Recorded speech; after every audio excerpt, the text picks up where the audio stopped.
In the last video, you learned how to control both the speed and direction of a motor using an Arduino. Well, in this lesson, we take it one step further, and you will learn how to measure the direction, speed, and position of a motor using a device called an encoder, which is very useful for many automation projects.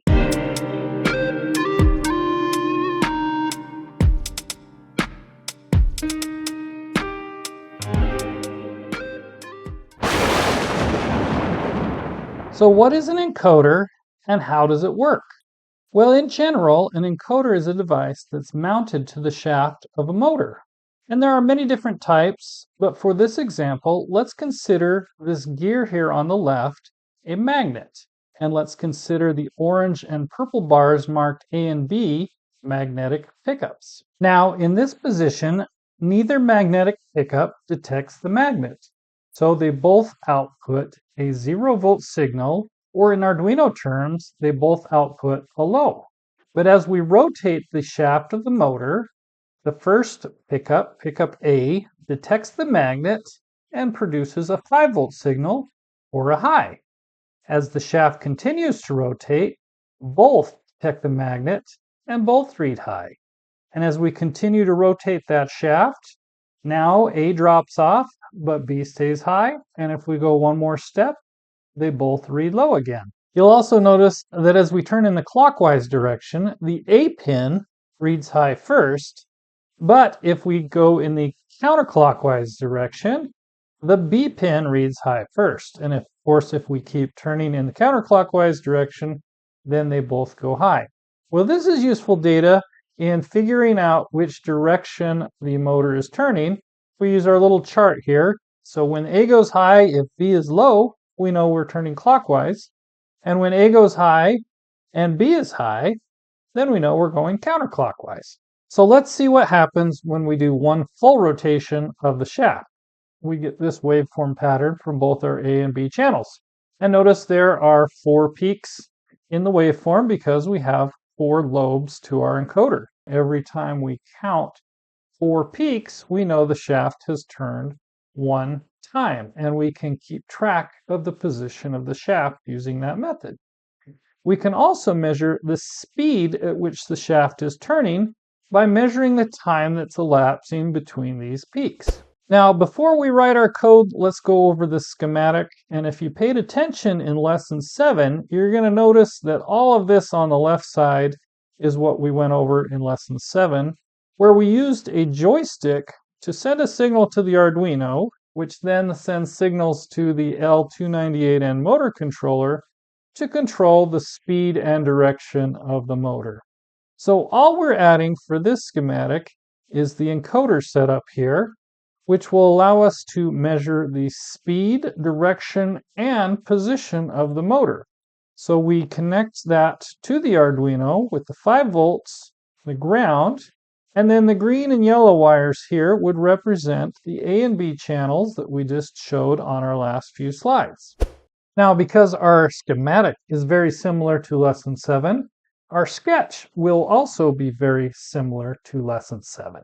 So let's start with these variables. First of all, we have an integer called motor speed, an unsigned long called last time, a long called current position, an integer count, a boolean for our direction, false. This will help us know if we're going clockwise or counterclockwise, and a float called RPM. We're using a float because that allows us to have decimal points.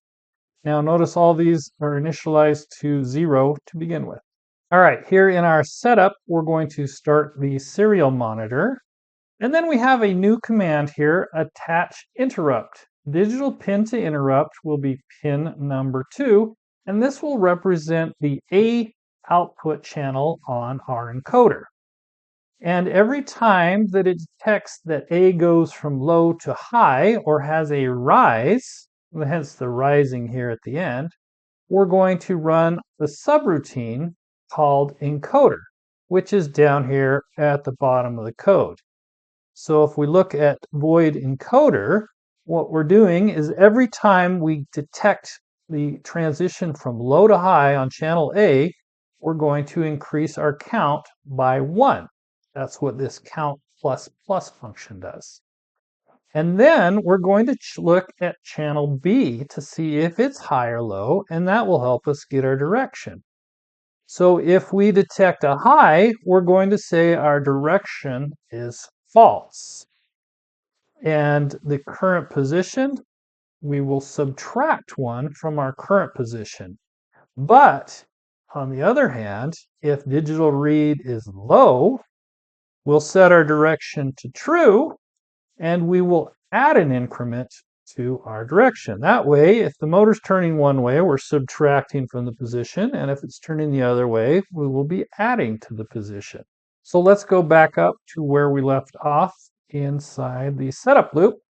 We have our pin modes 5 and 6 and our analog writes. This is all copied over from lesson 7, where we controlled the motor speed and direction using output pins 5 and 6. We also have an initialization of our last time to the current millisecond clock time. So this next segment here is where we add the new stuff for lesson 8. And we have this condition here where we're checking if millis minus the last time recording is greater than 1,000, meaning 1,000 milliseconds has elapsed or 1 second has elapsed. Then we're going to do all the things down here below. And the first one is we're going to calculate our RPM using this formula here. So our RPM will be equal to 60. Now the number 60 is simply because we have 60 seconds in 1 minute. And then we're going to have our count number divided by 420. Now the count, if you recall, is every time we see a pulse on channel A, we tally another count. And so it's counted all of the pulses since the last reading, and we're dividing that by 420. So how did I come up with this number 420? Well, I'm using a gear motor that has a 60-to-1 gear ratio, and on the back of the motor is an encoder that has 7 pulls. So 7 times 60 gives 420. So in other words, it takes 420 pulses of the encoder to rotate the output shaft 1 full revolution. Now I can demonstrate this by turning back on the camera for the motor and starting up the serial monitor, which will display the direction, speed, and position of the motor, which at the current time are all 0. But if I spin the motor 1 full revolution using the joystick here, you see the number 418, which means I didn't quite make a full revolution, but if I had, that would show 420. Now what's cool about this is we can do another full revolution, and that number should double. Now for automation purposes, if we want to go back to our original position, we can just keep track of that.